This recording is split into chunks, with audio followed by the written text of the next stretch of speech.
ఇప్పుడు ఆ చినిగిపోయిన బట్టలు చూడగానే మా వదిన రచ్చ రచ్చ చేస్తుంది. పూజ ఆగిపోతుంది, పెళ్లి రద్దవుతుంది. కాకపోతే వాయిదా పడుద్ది. మన ప్రయత్నాలన్నీ మనం గట్టిగా చేస్తున్నాం కాబట్టి ఎట్టి పరిస్థితుల్లోనూ ఈ పెళ్లి జరగదు. నాకు కావాల్సింది కూడా అదే. మా బావగారింటికి అది కోడలుగా వస్తే నువ్వేం కావాలి? నేనుండగా దానికి అవకాశం ఎందుకిస్తానత్తా? ఆ ఇంటి పెద్ద కోడలిగా నువ్వే ఉండాలి. నీ వెనక నేనుండాలి. ఆ ఆస్తి, అంతస్తు, వైభోగం అంతా నేను అనుభవించాలి. ఓ, అందుకేనా ఇంత హెల్ప్ చేస్తున్నావు? మరి మేనకోడలివి నువ్వుంటేనే కదా నేను ఏదైనా చేయగలిగేది. నువ్వు లేకుండా నేనేం చేస్తాను? డోంట్ వరీ అత్తా, మనం ఏదైతే అనుకున్నామో అదే జరుగుతుంది. ఇప్పుడు ఈ కవర్లు తీసుకువెళ్లి అందరికీ బట్టలు పంచుద్ది. తీసి చూస్తే అవి చిరిగిపోయి ఉంటాయి. దాంతో మీ వదిన కనీసం కొత్త బట్టలు కొనడానికి కూడా గతి లేదా, చినిగిపోయిన బట్టలు తీసుకొచ్చారని గొడవ చేస్తుంది. మనం వెళ్లి మధ్యలో మంట మీద పెట్రోల్ పోసినట్టు 4 మాటలు చెప్తాం. మిగిలిందంతా ఆవిడే చూసుకుంటుంది. ఫైనల్ గా మనం కోరుకున్నదే జరుగుతుంది. ఏమో అనుకున్నాను కానీ నువ్వు మామూలు దానివి కాదు. నా మేనకోడలు అనిపించావు. నన్ను చాలా తక్కువ అంచనా వేస్తున్నావత్తా. అవకాశం పూర్తిగా రాలేదు. వచ్చిన రోజు వాళ్లకే కాదు, నీకు కూడా అర్థమవుతుంది.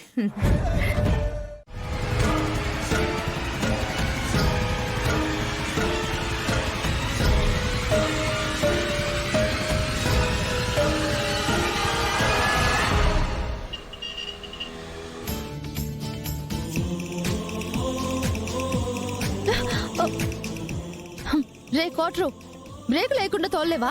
అలాంటి బండి ఇంకా ఎవరు కనిపెట్టలేదు మేటరు. బ్రేక్ లేకుండా తోలితే మనం కింద బండి పైన ఉంటది. అమ్మాయి బైక్ ఎక్కితే చాలు బ్రేకులు వేస్తూ అబ్బాయిలు పోజులు కొడతారు. అవునవును, అది నిజమే గానీ అమ్మాయిలు ఎవరున్నారేడా? ఇంకోసారి బ్రేక్ వేస్తే బైక్ దిగి వెళ్ళిపోతాను.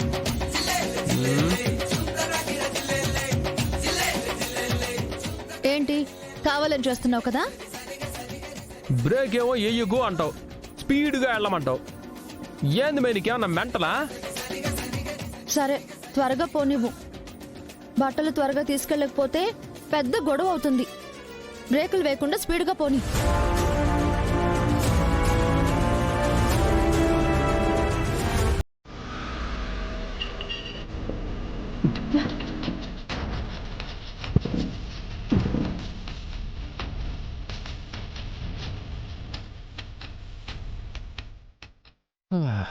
ఏమైంది?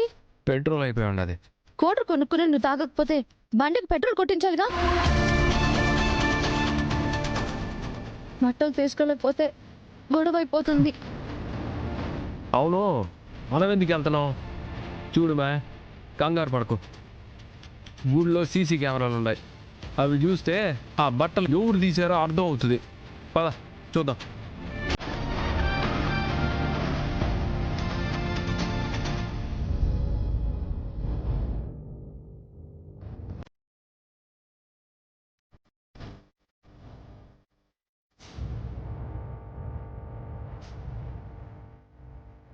ఏంటే బట్టలు తెస్తానని వెళ్ళింది, ఇంకా రాలేదు?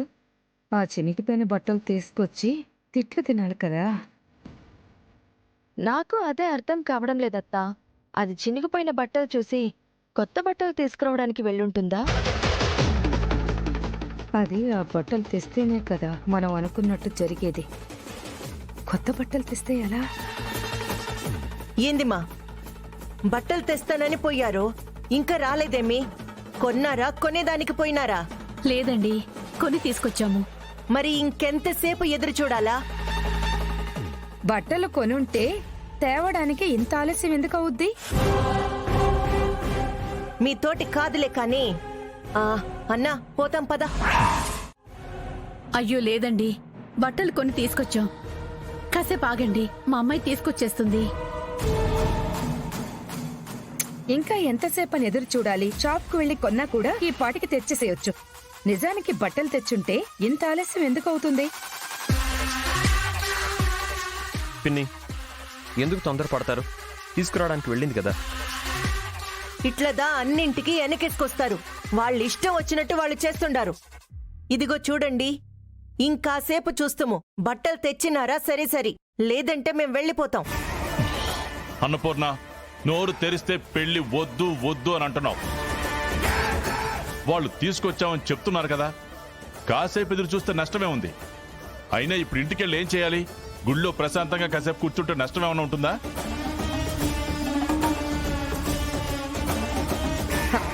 అది కాదు బావగారు, పెళ్లి పనులంటే ముహూర్తానికి తగినట్లు అన్నీ జరిగిపోతూ ఉండాలి. మళ్ళీ రాహుకాలం వస్తే అప్పుడు వాళ్ళు బట్టలు తెచ్చినా ప్రయోజనం ఉండదు.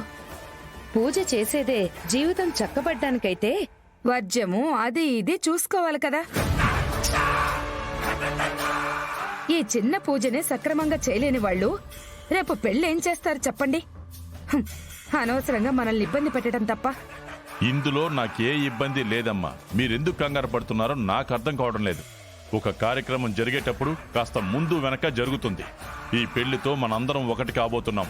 ఇప్పుడు మీ ఇష్టం వచ్చినట్టు మాట్లాడితే రేపు వాళ్ళకి మొహం ఎలా చూపిస్తారు? ఇదో అన్నా, ఈ మంచితనం అడ్డం పెట్టుకుని వాళ్ళ ఇష్టం వచ్చినట్టు ఆడుతుండారు. ఇంకో 10 నిమిషాలు చూస్తానన్నా. ఆ తర్వాత నువ్వు చెప్పినా కూడా నేను వినేటిదే లేదు. 10 నిమిషాల్లో వచ్చినారా సరే, లేదంటే పెండ్లి లేదు, ఏమీ లేదు. మన దారిన మనం పోతాం, వాళ్ళ దారిన వాళ్ళు పోతారు.